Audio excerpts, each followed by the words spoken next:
जय हिंद साथियों, नमस्कार। सभी को एक बार फिर से स्वागत करता हूं आपका अपने YouTube चैनल पे। ये एक छोटी सी वीडियो आप लोगों के लिए जिसमें हम बात करेंगे कि आप साइंस के अंदर 150 स्कोर कैसे टच कर सकते हैं। तो एक 3D अप्रोच में आप लोगों के लिए लेके आ रहा हूँ इस वीडियो में, यानी कि वो 3 इंपॉर्टेंट बातें मैं आपके साथ यहाँ पे शेयर करूंगा, जिन 3 बातों को आप इम्प्लीमेंट करके साइंस में एक अच्छा स्कोर 150 प्लस तक आप क्या कर सकते हो, टच कर सकते हो। ये 3 बातें क्या हैं, आप वन बाय वन करके इनके बारे में जानो। सबसे पहले क्या होता है कि हमारे कुछ बच्चे हैं जिनके मन में ये रहता है कि भाई हम डायरेक्टली क्या है क्वेश्चन करना स्टार्ट कर देते हैं, या फिर मैंने साइंस तो पढ़ रखी है। तो उनके लिए मैं कहूँगा कि first of all you have to do command on concept. मैं हमेशा ये शब्द यूज़ करता हूँ कि भाई अपने कॉन्सेप्ट पे कमांड बनाओ, अपने कॉन्सेप्ट क्लियर करो, अपनी चीज़ों को क्लियर करो।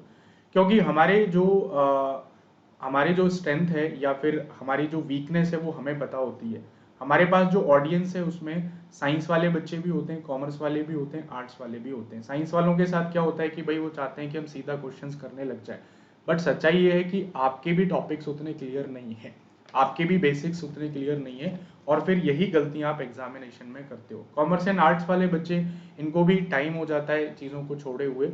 तो आप सभी को फर्स्ट ऑफ ऑल क्या करना है, अपने टॉपिक पे कमांड करनी है। कमांड करने का मतलब है कि आपको अपनी थ्योरी पे फोकस करना है। थ्योरी के साथ वो इम्पोर्टेंट फॉर्मूलेज जो आपके एग्जामिनेशन में आते हैं, फॉर्मूलेज के साथ डायग्राम्स हैं या फिर बहुत सारी चीज़ें हैं जो आपको इस थ्योरी के अंदर इन पे कमांड करनी है, सो दैट जब भी आपके सामने क्वेश्चन आए तो वहां पे आप डिसीजन ले पाओ कि इसमें सही क्या है और गलत क्या है।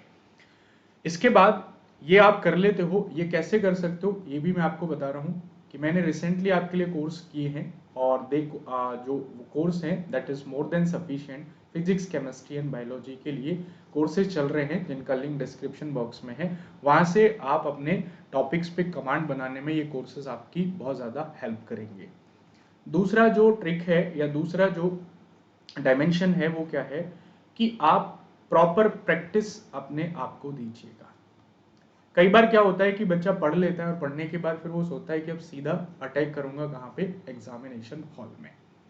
क्योंकि पढ़ने के साथ प्रैक्टिस इतनी ही जरूरी है। ये मान के चलो कि प्रैक्टिस नहीं करोगे तो आपके पढ़ने का कोई फायदा नहीं है, मतलब उतना बेनिफिट आपको नहीं मिलेगा जितना आपको प्रैक्टिस करने के बाद मिलेगा। क्योंकि स्टडी आपने कर ली, कॉन्सेप्ट आपने पढ़ लिया, लेकिन आपका जो मुकाबला होगा, आप जो फेस करोगे चीज़ों को, वो क्वेश्चन के फॉर्मेट में करोगे। तो प्रैक्टिस करने से क्या होता है कि जब आप ज़्यादा क्वेश्चंस की प्रैक्टिस करते हैं तो क्वेश्चंस के साथ आपकी फैमिलियरिटी होती है, और यही फैमिलियरिटी आपको कॉन्फिडेंस लेकर आती है। जैसे कई बार क्या होता है कि आपके सामने आपने क्वेश्चन पेपर उठाया और पहला क्वेश्चन ही ऐसा आ गया जो आपने ना तो वो किया था और ना आपसे वो हो रहा है। तो उस केस में आपको ऐसा लगता है कि यार ये कहाँ से आ गया, ये तो बड़ा डिफिकल्ट है। लेकिन वहीं पे जब पहला क्वेश्चन आपके सामने ऐसा आ जाए कि आपने किया है, आपको थोड़ा बहुत उसके बारे में आइडिया है या आप उसके साथ फैमिलियर हो, तो आपको क्या एक अलग से कॉन्फिडेंस आता है कि अब मैं कर सकता हूँ। तो ये जो फैमिलियरिटी होती है, ये जितना ज़्यादा से ज़्यादा प्रैक्टिस करोगे उतना ही फैमिलियरिटी क्वेश्चंस के साथ बढ़ती जाएगी। प्रैक्टिस कैसे कर सकते हो, फैमिलियरिटी को कैसे बढ़ा सकते हो, तो इसके लिए आप मल्टीपल सोर्सेज से प्रैक्टिस कर सकते हैं। देखो, पढ़ो आप एक सोर्सेज से, लेकिन प्रैक्टिस के लिए आप मल्टीपल सोर्सेज यूज कर सकते हो। एक खत्म करने के बाद दूसरा आप स्टार्ट कर सकते हो, बट पहले एक को आप अच्छे से खत्म कर लो। मल्टीपल सोर्सेज में आप पीवाईक्यू का क्या कर सकते हो, इंक्लूड कर सकते हो। पीवाईक्यू को जब भी आप करें बैक साइड से करें, क्योंकि ये आज भी मैंने क्लास में बताया था कि बच्चे क्या है 2001 से 2002, 3, 4 के पेपर लगाना शुरू कर देते हैं। तो रिसेंटली पेपर के ट्रेंड्स में थोड़ा सा चेंजेस हुआ है। जब आप बैक साइड से पेपर को करते हो तो आपको एक एग्जैक्ट ट्रेंड भी पता चल रहा है कि आजकल आपके पेपर में क्या आ रहा है। आप यदि 2001 का पेपर करोगे तो आपको 20 साल पहले का पता चलेगा कि 20 साल पहले क्वेश्चन कैसे आते थे। तो आपको जो जरूरत है वो बैक साइड से करने की जरूरत है। हालांकि मैं भी 2015 तक के पेपर्स आपको कराऊंगा, आप खुद से भी अपना कर सकते हैं ताकि आपको एग्जैक्ट ट्रेंड पता चले। बाकी कोई भी सोर्सेज आप यूज कर सकते हो जहाँ पे भी आपको मल्टीपल कॉन्सेप्ट पे मल्टीपल टाइप के क्वेश्चंस आपको देखने को मिले। थर्ड टाइप का जो अप्रोच होता है वो आपका आ जाता है दैट इज रिवीजन। इन दोनों में या इन तीनों में सबसे ज्यादा जो इंपॉर्टेंट है, भाई एक बच्चे ने अच्छे से स्टडी कर ली, थ्योरी पढ़ ली, एक बच्चे ने अच्छे से प्रैक्टिस भी कर ली। लेकिन कई बार जब आप एग्जाम देने जाते हो तो एग्जाम में आपके सामने कुछ ऐसी सिचुएशंस आ जाती हैं कि आप आके 50-50 पे आके अटक जाते हो। और ये 50-50 वाली जो कंडीशंस होती है या जो सिचुएशंस होती है, एक सिचुएशन होती है कि भाई आपको क्वेश्चन आता ही नहीं है। जब आपको क्वेश्चन आता नहीं है तो आप उस क्वेश्चन को छेड़ते भी नहीं, आप आगे चले जाते हैं।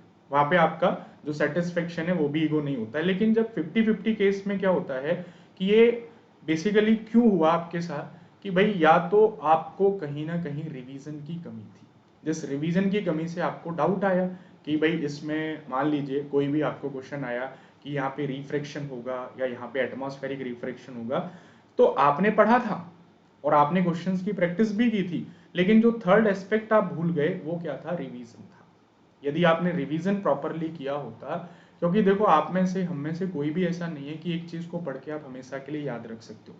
इंसान की प्रवृत्ति है कि वो टाइम के साथ चीजों को भूलता है। तो एटलीस्ट उतना रिवीजन आप उसको करते रहो कि आपके एग्जाम तक आपको वो चीजें याद रहे। बाद में याद रहे या नहीं रहे ये फर्क नहीं पड़ता है, एटलीस्ट एग्जाम तक आपको वो चीजें याद रहे।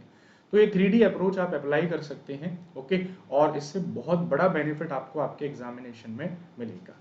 ओके, साथ में अनअकैडमी आपको दे रहा है branded notes that is reviewed by top educators, curated bye expert and accessible anywhere any time. आप ये नोट्स भी क्या है यूज कर सकते हैं। इसमें जैसे साइंस का पोर्शन मैंने रिव्यू किया है, कुछ चीजें इसमें मैंने ऐड भी कराई, इंक्लूड भी कराई है, तो आप इनको क्या कर सकते हो, यूज कर सकते हो। तो मिलते हैं अपनी नेक्स्ट वीडियो में, तब तक के लिए जय हिंद जय भारत।